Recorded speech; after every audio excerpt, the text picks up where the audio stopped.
Good afternoon, everyone, and welcome to the Distilled Spirits Council of the United States Ask the Experts webinar series. I'm Amy Carter, the Vice President of Member Services and Business Development here at Discus. First, I want to say we are recording this webinar so it will be available later on the Discus YouTube channel. And then also, while we're inviting folks into the webinar, and before we welcome our speakers and dive into today's topic, I just want to read the Discus antitrust policy statement that we read out at the beginning of every webinar. And we ask that everybody refrain from discussing or exchanging information relating to pricing, marketing, or sales plans. We should not be talking about costs or confidential plans regarding output or production. We should not be talking about boycotting another company or recruiting or hiring each other's employees or salaries or wages or benefits or discussing any other competitively sensitive or proprietary business information. So with that housekeeping out of the way, I just want to say also that Discus is the leading voice and advocate for our members and also for the distilled spirits industry overall. We provide a wealth of education, resources, data, services, including this webinar that just aims to educate and share relevant trends, ideas, resources, discussions, opportunities with our members and with anyone interested in the distilled spirits industry. Our recent webinars have included e-commerce featuring Reserve Bar, consumer foot traffic for 2024 with Placer AI, sustainable closures featuring Talus, global regulatory compliance tips from Trace One, tips on accessing capital and expertise with Pronghorn and other industry experts. We've also had discussions on the alcohol buying trends of socially conscious consumers with Women of the Vine and Spirits. And all of these recordings can be found on like I said, on the public Discus YouTube channel. So if you want to learn more about those, please go to our YouTube channel or email us at membership@distilledspirits.org, and we'll be sure to send you the correct links. So today, we'll be highlighting how energy efficiency can help distilleries work efficiently and more cost effectively. And our speakers today come from throughout the industry. We have Andy Batches, who's Director of Global Environmental Sustainability at Brown-Forman. Melanie Gorley, who is Quality and Compliance Manager at Westland Distillery. And Brown-Forman and Westland are two two of the original Energy Star certified distilleries. And we also have Danny McRae, who is the Distilled Spirits Focus Lead at the Environmental Protection Agency's Energy Star program. So welcome, Andy, Melanie, and Danny. Thank you, Amy. Thanks, Amy. Thank you, and good morning, everyone. So I do want to say that we'll have the contact information for our speakers in the slides that you'll see. And so we'll make sure we send out the link to the recording, which will include the slides. We'll send it out to everyone who registered for this webinar so that you can be, in contact with any of these three or with Discus if you'd like. Also, you can feel free throughout the conversation, want to connect with any of our speakers, just put a note or your email in the chat or email myself directly, and we'll make sure that we connect you.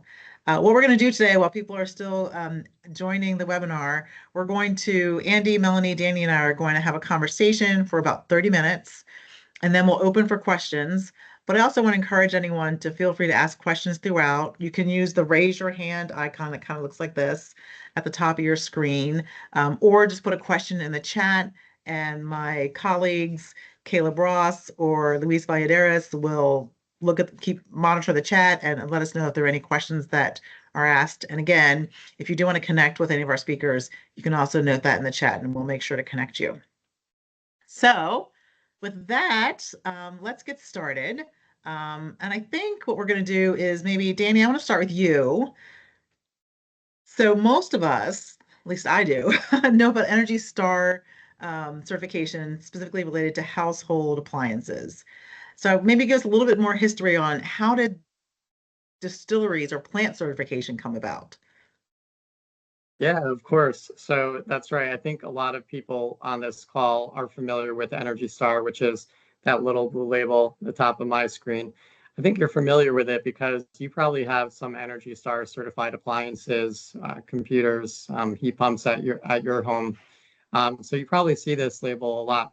And if you have an Energy Star certified product, it essentially means that you are saving money because that is using less energy than a similar product. But we also certify manufacturing plants. And when we certify a manufacturing plant, it means that that plant operates more energy efficiently than plants with similar characteristics. So in other words, it means that that plant is using less energy to make its product than similar plants. So we certify plants in 20 sectors, from cement plants, steel plants, pharmaceutical plants, and most recently, we are now certifying distilleries. So this means that these are distilleries that are making spirits using less energy than other distilleries. And the reason why we certify manufacturing plants and distilleries is because the industrial sector accounts for a really big chunk of US energy consumption and greenhouse gas emissions. So if we want to improve grid resiliency, energy security, and reduce emissions, we really want to recognize the leaders. EPA wants to recognize the leaders, and we want industry to look to these leaders to figure out what to do and to help move the needle. So I'm really happy to be on this call with Melanie and Andy, who actually work at two of the most energy efficient distilleries in the country. Yeah, thank you, Danny. That's good to know about that background. I'd actually forgotten. I know we went to the I participated in some of the award ceremonies, and I'd forgotten about the cement and other industries and plants that you all certify. So thanks for that history. But I want you to keep the floor because I want to ask all of you, but maybe starting with Danny. So why care about energy in distilleries? I mean, I get the larger industries, but why on the distillery side of things? So I know a lot of companies, including food and beverage industry, they are looking, they are looking on how they could reduce their greenhouse gas footprint, how they could be more sustainable. And if you're going to look at the environmental impact along the value chain of a distilled spirit, a lot of that is going to come from the heat that you use and the electricity that you consume in your distillery. So if you want to make an impact, you really got to look inwards to see what you're doing. So that's why we're saying to look at the energy use. Most of the energy use is going to account for your greenhouse gas footprint, but putting the environmental stuff aside, energy is a cost of operations. So if you are able to reduce your costs, you are able to operate more efficiently, you're able to save money. And I can't think of anyone that doesn't want to save money. Absolutely. We're in the middle of budget season, so I totally understand that. So, Andy and Melanie, same thing for you. So why, I mean, Danny offered up some just general reasons why, but why did your distillery specifically want to focus on energy? And then also, just I'll lump in my next question, which is, okay, so great. You clearly wanted to, you should clearly care about energy in the distillery. Why did you go after Energy Star certification? Why was that important to the company? So maybe Melanie go first and then Andy. Certainly. In regards to why care about monitoring our energy performance or efficiency, I mean, in general, it's fun. Again, from a business perspective, it's an inherent yardstick kind of to measure process control, process improvements. I mean, who doesn't like the concept of increasing your volume but spending less money on what you're actually putting into it? But ultimately, especially with the spirits industry, it is an energy and water intensive industry. And it really is our responsibility as distillers to make sure that we are not putting the planet at the price of, like, we want to make sure that's not the cost of the products that we produce. So that's why we're putting such an intense focus, yes, on energy, on water, and everything in regards to sustainability. But even outside of business and outside of the ethos of sustainability, there's also the concept of regulation as well. At present in the United States, we don't have any reporting requirements for Scope 1 or Scope 2 emissions, but at some point it might come, maybe not on a federal level, but certainly on a state level. So it's also good to stay ahead of any of the compliance requirements as well. So, I mean, from three different angles, it's just so fundamental to the business of distilleries. Yeah, makes sense. Andy, anything to add? Yeah, I mean, certainly everything that Melanie mentioned. And I just want to highlight a point that she made in there that, as we're more efficient today, that does make it easier for us to either, expand production in the future or to engage in new technologies. So as we're looking at decarbonization technologies, whether that's a green hydrogen or conversion to electricity, by being more energy efficient, that means you have to have less of that future capable energy to run your distillery, and that's typically, especially with new technologies, usually being a higher cost. That means that we might be able to implement some of those technologies now for a cost that's closer to to the current day technology, but reap the benefits of that additional decarbonization that certainly many of us are looking for. Yeah, I like that what both of you said in terms of it's being energy fundamental, but also the cost perspective. Because I think maybe now we're all used to the fact that, energy efficiency is not just a nice to have, it's actually a good to have in terms of the fundamentals of a business strategy, fundamentals of business operations, and then of course cost reduction, because as we all agree, who doesn't want that? But let's stay with Andy and Melanie for a second. But I want to shift into how, so, you've gotten certification, which is fantastic. We're all very thrilled. And both your distilleries are members of Discus, so that makes us really proud as well to be a small part of it.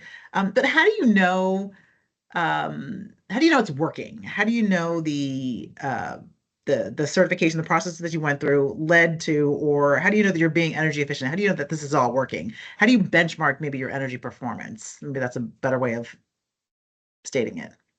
Maybe start with Andy this time.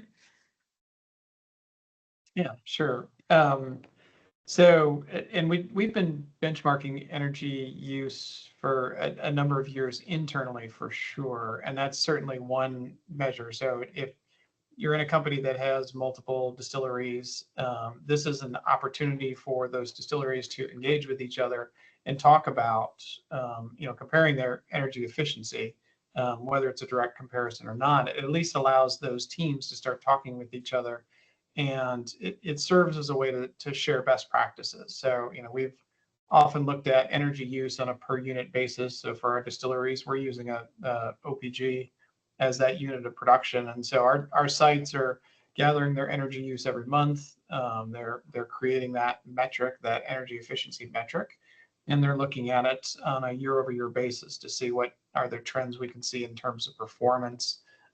Can we demonstrate some of the improvements that we make when we put in new equipment? I mean, I think that's certainly a key piece that I would point out is this measurement of these KPIs isn't just good to show kind of that end performance, but it also can help justify or document savings that you said you were going to get from previous things. And then also for us, it's also been important to benchmark externally, because certainly we're not the only distillers around, and we can learn a lot from each other's performance when we see how our sites compare even to an anonymous, average from a group. And so certainly the way the EPI was designed, I'm sure Danny will talk about it, provides a nice way to make a comparison with a plant of similar size. But we've also been a longtime member of a group called the Beverage Industry Environmental Roundtable, which has been doing benchmarking studies for a number of years on energy efficiency. And again, it's relative to distilleries and breaks it out based on the size of output. So again, you get a little bit of that comparison on a more like-to-like basis. I mean, we all have custom pieces to our distilleries, but at least having that general comparison still gives us an idea of where we sit and how much additional improvement might be available. But Melanie, before we move on to you, Andy, I want to do a follow-up question, particularly because Brown-Forman is a very large company, and Westland is on the smaller side of things. So Andy, you had mentioned that obviously you all have multiple brands, multiple distilleries, and then you're looking at ways to share best practices. how have you shared best practices, or what kind of systems do you have in place to share best practices within the company? Obviously, in addition to the industry, which you do through this roundtable, but I'm just curious on the internally, how are you able to share that kind of information with each other? Yeah, so we try to on a regular basis pull together some of our key personnel, and it often starts with the folks who are doing our environmental compliance and sustainability at that Mm, production site level, but giving them regular opportunities to come together and tell the other sites about projects that they've implemented that have gone well, or maybe didn't achieve what they thought they were going to achieve. I mean, there's also important lessons learned for the things that don't go as well as we'd hoped. And so, that, kind of a regular cadence, whether it's monthly or quarterly, of just pulling hmm those professionals together and saying, hmm hey, here's what's going on. Tell us about that project. How did it go? What went well, what could have improved, and that's allowed us in some cases to replicate, where appropriate, those projects in some of our other facilities. Oh, fantastic. That's great. And I love your point about, sometimes you actually learn more about things that didn't go the way you planned or didn't go as well as you planned. So it's great that you all are able to share that kind of information with each other as well. So Melanie, Westland's a little bit smaller than Brown Forman. Tell us, how do you guys benchmark performance, energy performance? So despite our smaller size, we're not doing anything overly different than what Andy's doing. We've been doing environmental performance metricing and benchmarking for years and years and years already. We're looking at data on a monthly basis just to verify, is there anything that's potentially cyclical in nature? Our summers complete specifically brutal. There are some distilleries who will even shut down production just based on Oh, how the weather's handling things. It's, I think, a little bit more of a tradition in Scotland than necessarily America, but there's different ways of looking at the data just from a how are we doing compared to June of last year versus how are we operating in winter versus summer months, and are there things that we can change in our production depending on the season in order just to help reduce our overall energy usage for different areas and different time frames. But despite the fact that we've had a history of doing metricing and benchmarking, I also do want to point out, especially for the smaller distilleries, if they're not necessarily gathering and looking at this data yet, that the EPI, which I know that Danny's going to kind of go into a little bit more, it really can be a really nice starting point for a company that's like, we don't have an energy management program yet. But clearly, these are the data points that we need to look at. Looking at obviously the amount of whatever your energy source is. Is it electricity? Is it natural gas? Are you using oil? And then also you can further break it. You can utilize the tool to break it down if you can break it down by specific area within your production. And it also uses factors that we hadn't even thought of. They're like degree days. And again, I'm not trying to steal too much of Danny's section here. But some of the data that is used in this EPI. And that's kind of the cool part about really any third-party benchmarking is sometimes there's information that you hadn't thought of to include in your internal. So it's really cool just to, again, use the beer reports, use the Energy Star EPI, and just use that to further bolster your data, whether you're looking at it internally across multiple facilities like Andy is, or again, just looking from a third-party perspective. Yeah, no, I think that's great. And we're going to shift to Danny, but I do want to say it was really important that you made that comment about, you may be Westland may be a smaller distillery, but you really don't do things as differently as a larger company like Brown Forman is doing. So I hope people take away that, energy efficiency, you can manage it to your scale. Danny, why don't we shift to you and maybe start with, what does EPI stand for? What is it? And how have you seen others talk about benchmarking? Yeah, of course. So the EPI stands for Energy Performance Indicator. And this is a tool that Energy Star developed with the support of industry to benchmark distilleries and to determine whether a plant is eligible for Energy Star certification. So like Andy said, Brown Forman, they do internal benchmarking and external. The EPI is going to help you answer the question, how energy efficient is my distillery compared to other distilleries? And what's really great about this is it may be hard to go to a competitor to appear and ask how much money, how much energy are you spending? But the EPI, it'll let you figure out whether you're doing more or less without needing to disclose any confidential business information.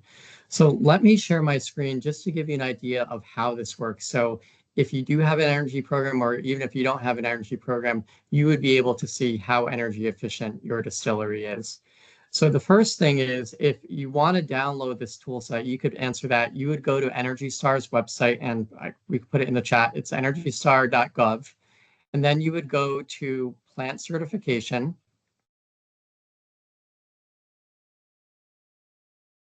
You'd click on list of eligible plant types. And then you'd pick on distilled spirits plants. And you're going to download the EPI for distilleries. It's an Excel-based tool. And when you get there, there are instructions, but it's really easy to fill out. The first thing you're going to do is you're going to go to the EPI tab, and it's going to ask you some questions about production and about energy. And again, what this is doing is you're going to put in information about production, and then it's going to show you how much a distillery with similar characteristics would use. So let's do this quickly. Let's say at your distillery, you are distilling, we're going to say 30 million proof gallons. I know that's a lot for some. Just widen this.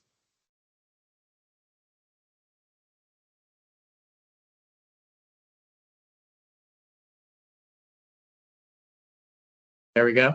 And then it's also asking you how much distilled spirits you would purchase but redistill. And the reason it's asking you this is because if you're not distilling directly from a mash, but you're distilling from neutral grain spirits, you're going to use some less energy. So in this case, let's say that this distillery is redistilling 500,000 proof gallons of NGS. It's then going to ask you what percentage of moisture you are removing from the spent grain. A lot of distilleries will donate or they'll sell the spent grain to farms nearby. Others would dry it so that it could be dry distiller's grain. And if you are drying, that's going to take more energy. So let's say that this distillery has a dry house and they are removing the moisture almost by 100%.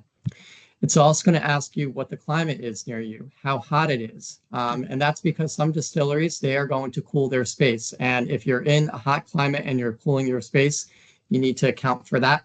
So I won't go into this, but there is a tool that where you put in your zip code and it gives you an indicator on how much you need to cool your space, which is heating degree days. And let's say that this distillery is climate controlling 100% of its space. The next thing you're going to do is you're going to put in your energy use for that year. Let's say that this distillery is using 20 million kilowatt hours of electricity, and they're using 950 MMBTU of natural gas. So just with that information, you saw it took me less than 5 minutes to put that in. If you are tracking your energy, you're tracking your production, it shouldn't take that long. But if you go down here, this is where it gets really neat. It's going to tell you what the Energy Star score is for your distillery. And in this case, it's saying that this distillery has a score of a 63. This doesn't mean that the distillery failed. It means that it is slightly better than average when you're looking at energy efficiency. So if 50 out of 100 is average, this is doing better than average. And it's saying that for its energy intensity, that it's using 34,000 MMBTU per proof gallon. Now, if you are able to do this, so this distillery is able to say, I'm better than average, but there's still a lot more that I could do. What's cool about this is if you have a score of 75 or higher, it means that you are eligible for certification, and we'll touch on that briefly. But the also cool thing about this tool is if you put in your energy costs, like I put in how much we're actually spending on energy over here, it is saying that our distillery is spending $4.3 million on energy. But if I was going to become a little more energy efficient, if I was going to invest a little bit in energy projects, and I was able to get up to a score of a 75, to go from a 63 to a 75, I would spend 3.9 million. So I would save close to $400,000 on energy by becoming more efficient. So use this as a benchmarking tool to help you figure out not just whether you're eligible for certification, but also how you compare to your peers in your industry. Danny, that is a really cool tool. I'm glad you shared that. And just to reemphasize, I think I know the answer to this, but just to clarify for anybody who isn't quite sure, that tool you can access on the website, but you don't, but it's for free, right? You just go into the website, log in, or not even log in. You just go on the website, download the tool or open up the tool and start doing your calculations, correct? That's correct. It's open source. It's in Excel, so you're not providing any data to EPA or another company, and it's free to use. Fantastic. I'll put That's the really great. direct link in there as well.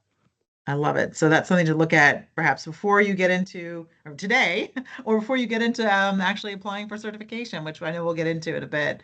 Actually, I think we're shifting to that now. So now that you talked about the EPI, and if you have greater, I think you said greater than 75, a score greater than 75 or 75 or greater, you should think about applying for Energy Star certification. So before we go to questions, maybe talk about how can people apply for certification and what do they need to know? What do they need to do? I know you've got some slides on that. So, Yeah, I would like to hear why Andy and Melanie certified. So I will oh, like to hear sure. from them in a bit, but I will show you how to apply for certification. If you go to the next slide, again, you're going to download the EPI, and if you get a score of 75 or higher out of 100, based on 12 months worth of data, you're eligible. So the next slide is going to show you what to do. You can use the EPI yourself, put in data directly. But if you want to get certification, if you want to get that EPA stamp of approval, you need to get a licensed professional engineer to validate the data. This could be a PE. They don't have to be in your state as long as they're in the US or Canada. If you go to that link, energystar.gov/plants, you're going to have a few other forms that you need to download, one of which is called a PE verification form. This is the PE just needs to answer a series of questions like that. They checked your calculations, that all the energy is accounted for, fairly basic stuff. So they do that. And then if you go to the next slide, the PE on that Excel spreadsheet that I showed you, there's a tab that's going to take your score and it's going to allow you to print that score out. The PE is going to print that and then put their PE stamp on that saying that they validate that this plant received a score of an 80 or 95 or whatever it is. And then after that, if you go to the next slide, all that you're going to do is you're going to fill out a few other forms saying that we're applying for certification. When you are certified, EPA will send a letter to a senior executive of your choice congratulating you. We'll also send you the decal and a certificate. So we want to make sure that we get that information correct. So you're going to fill that information out. And then you're going to just scan the PE stamp statement of energy performance. And you're going to send these documents to Energy Star. And the email address is on that for the next slide, which is certifiedplants@energystar.gov.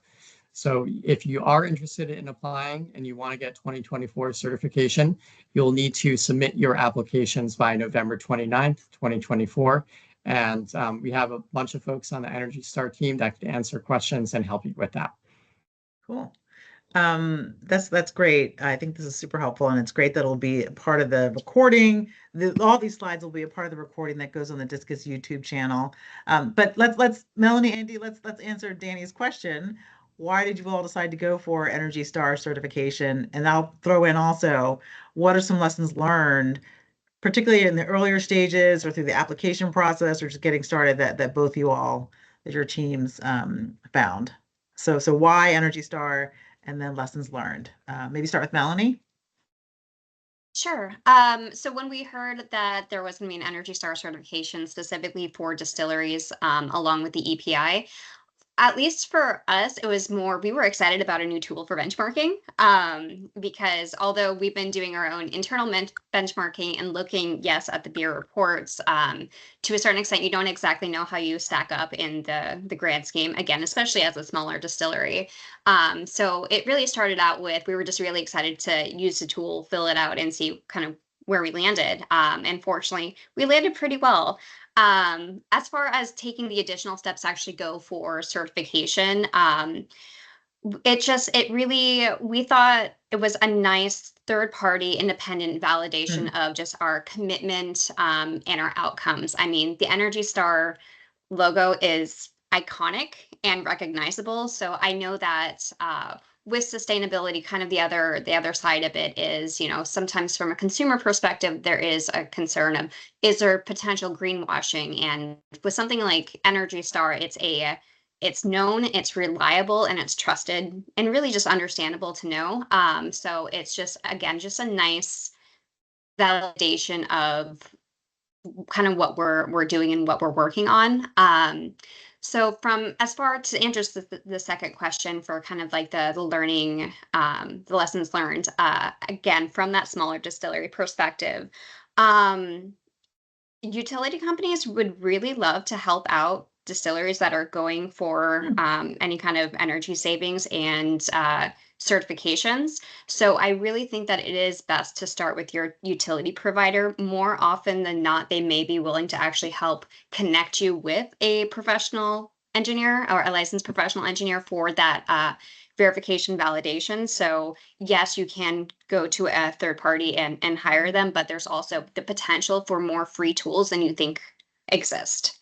So that was a really good thing to learn after the fact.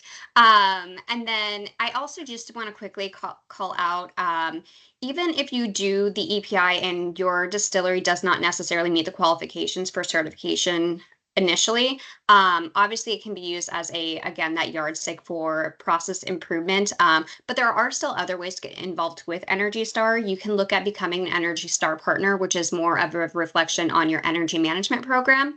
But there's also one of the things we learned about, again, after certification, is there's something called the Energy Star Challenge for Industry, which is companies pledging to reduce their energy intensity by 10% within 5 years. So even if you don't initially get that Energy Star certification, there's still avenues to become involved in the Energy Star community. So I didn't know that those existed until after we got certified. So I did still want to kind of plug that while we're here. Yeah, Melanie, those are two very, very useful sort of lessons learned. Starting with your local utility company, which would never, I mean, I'm not a distiller, but it wouldn't have occurred to me anyway. So that's a really great example. And then also the Energy Star Industry Partner Challenge. Great suggestion there too. Andy, anything that you all thought about or learned throughout the process? Yeah, I think Melanie's point about Energy Star being this recognizable brand for energy efficiency, I think is important. And kind of one of the things we thought of is that that certification kind of then represents, it's not only that this plant has achieved this, but this is also a recognition for that site team who did all of this work. So having that site team, they can be recognized within the company and highlighted as like, hey, here's a team that worked hard. They've done a lot of work on energy efficiency, supporting the company's mission and strategy, and they've received this certification that is visible and public and something that can be shared. So that ability to share that out across the company and with customers and consumers, from our perspective was really important. And then just this process really helps engage your site level employees who work on this this topic every day. I mean, there's a lot of folks that we depend on within our distilleries to keep them running safely and efficiently and producing the high quality products that we love. So, and getting their voice involved in this work is kind of one of those important outcomes that comes from it, because you're asking them for this data, but then, Melanie's point, if a particular site doesn't happen to reach the 75, that starts to bring out the questions of like, okay, well, why isn't it? What can we do better? Where are we, where are potential improvements that we have that we can get ourselves to that next level? And I think that engagement from the teams who are doing the work every day and are out in the plant and see those opportunities every day, that's kind of part of the magic, I think, of having this type of an energy management program, is that that employee engagement is really a significant benefit, regardless of whether you get a certification or not.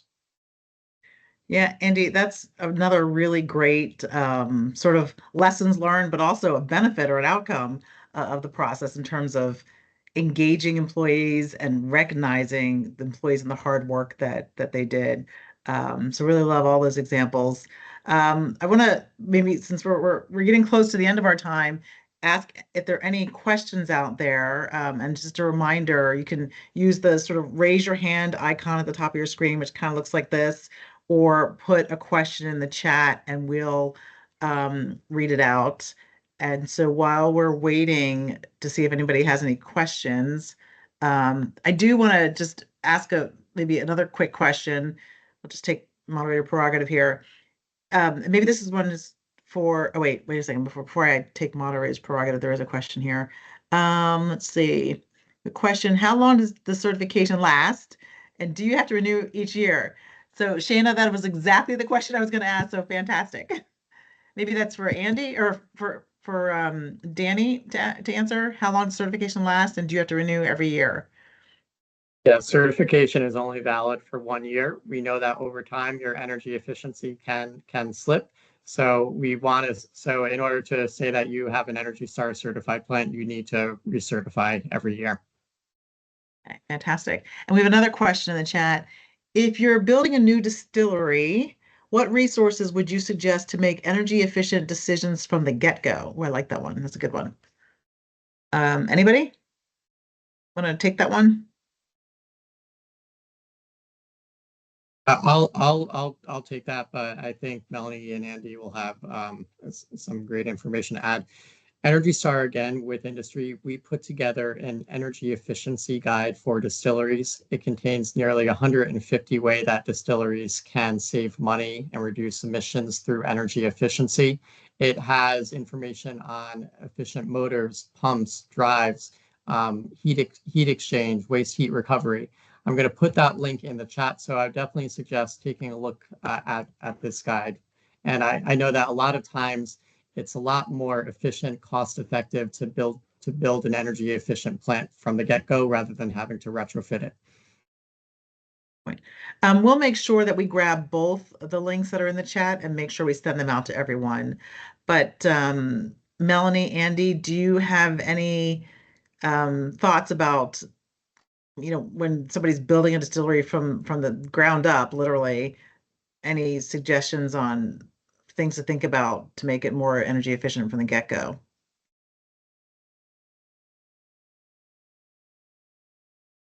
Certainly there are a lot of design and construction engineering type firms out there who have had experience with a lot of industrial plants, whether it's specific to distilleries or not, who can provide some advice on some of that energy savings opportunity. I mean, certainly, I think one of the things that's generally known in the distilling industry is that we spend a lot of time heating up and cooling down water. And so where you have those opportunities to, to exchange that heat or cold back, to the other stream of just thinking about how your process flows and where you can recover and reuse that heat. I mean, that's certainly a key component of good design from that perspective. Yeah, that's a great idea. And we actually there's a partner member at Discus that is a distillery architect. So we'll just make sure we include that contact information in the note that we send out to all registrants. So that way, if anybody wants to follow up, you can contact them directly or contact me, and I'm happy to connect you. But there was another question in the chat. Are there any changes in calculations if you are already using renewable energy, for example, solar, to power your distillery? When you're using the EPI, you may remember there are a few rows where you enter the energy that you're using, the electricity and the natural gas. There's also a column where you would enter on-site electricity generation. So you don't need to do any of the calculations. The spreadsheet does it for you. You just need to put it in. But just to give you a peek behind the formulas, it actually is helping you if you have on-site generation, because the EPI is saying that there's going to be minimal transmission and distribution losses. So it's a lot more efficient to have your on-site generation rather than use electricity from the grid. Yeah, that makes sense. I don't see any more questions, but I do have one more question from, again, moderator's prerogative before we close it out here. What are some of the, I guess for Andy and Melanie, what are some of the things that your distilleries did that helped you all achieve Energy Star certification? And then maybe Danny, to you, are there if are there other things that they don't mention that you've seen from other distilleries? Let's maybe start with Andy. Anything that you all did that helped you achieve Energy Star certification? Um, Yeah, and I know one of the things that we talked a little bit about this in actually in the distillery meeting yesterday. So another reason to get engaged with Energy Star is that there's a distillery practice group that meets on a regular basis to share best practices. So if you're a part of that webinar yesterday, you would have heard about this. But our team at the Jack Daniels facility investigated essentially a upgraded heat recovery system for the boilers and the byproducts area, being able to recover both condensate and flash steam from that process, which had traditionally been just discharged to atmosphere, recollecting that into a heat recovery system and putting that heat back into the process heat system. So again, that was a team at the distillery that did that. But those types of things where and our focus traditionally has been on our steam system, on our process heating system, because that's where the bulk of the energy lies. But also just building in efficiency upgrades into your regular repair and maintenance processes is important, because technology does advance over time, and if you continue to just upgrade the the routine things like motors and HVAC systems and compressed air systems, I mean, that contributes over time. They may not make a huge jump depending on where your facility is, but that regular thinking of building efficiency into the repairs over time is a really important part of that process, I think. great suggestion. Melanie, Danny, anything else to add? Yeah, certainly. So again, as Andy said, there's the bigger projects. Heat reclamation is such a huge thing right now, also for us as well. And then of course your small modifications to smaller equipment over time. I do again want to for the smaller distilleries who might be a little shy or nervous about the concept of all of these CapEx or OpEx spends for energy improvement. Sometimes it also is just as simple as looking at your actual physical process and tightening that up as well. So being mindful of for your production schedule, like literal time of the day, how things potentially can overlap in order to either increase or reduce your energy demands. Fine tuning your production procedures to get a higher yield in a shorter amount of physical time.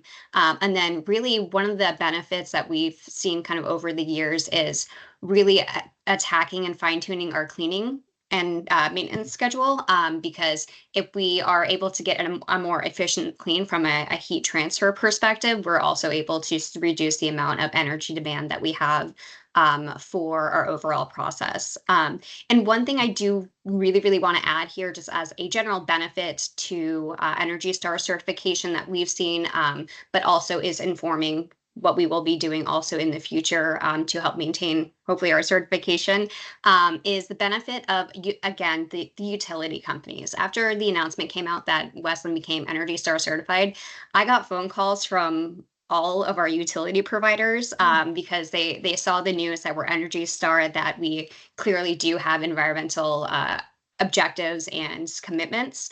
And so they've been super helpful in working with us to help us either get rebates for projects that we've already completed, and also conducting studies for potential future projects. And they're just really being an amazing partner in kind of our road to further improving our environmental performance. So I can't thank the existence of this certification enough for kind of helping build those relationships. Again, with utility providers, but then also within the general Energy Star partner and certified plant community.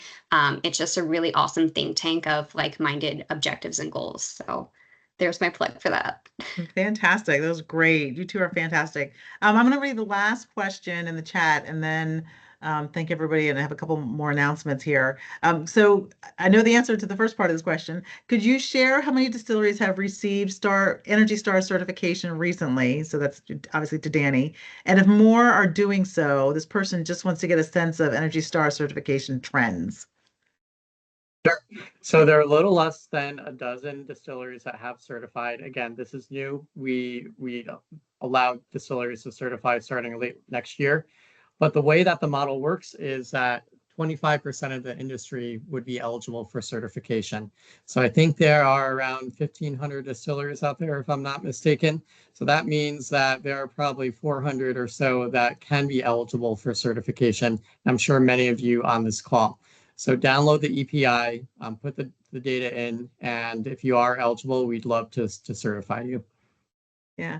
And so I want to thank Andy, Melanie, Danny for a really fascinating, interesting, very practically oriented, lots of great tips, really good discussion. Appreciate it. And for anyone who's listening, if you didn't scribble down their email addresses or you want to be connected or think about a question later, please feel free to email membership@distilledspirits.org, and we're happy to connect you. Discus is a big and proud supporter of the Energy Star program. So we want to be able to encourage as many people to, particularly in our industry, to get involved. And like I said, their contact information as well as the slides will also be sent to you directly via email, and you can access it on the Discus YouTube channel.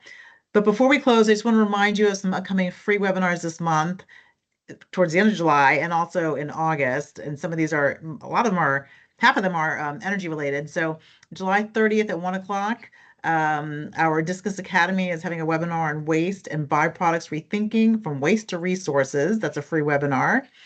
August 4th at 1 o'clock, we've got a free webinar on environmental, social, and governance reporting. So that's the ESG reporting.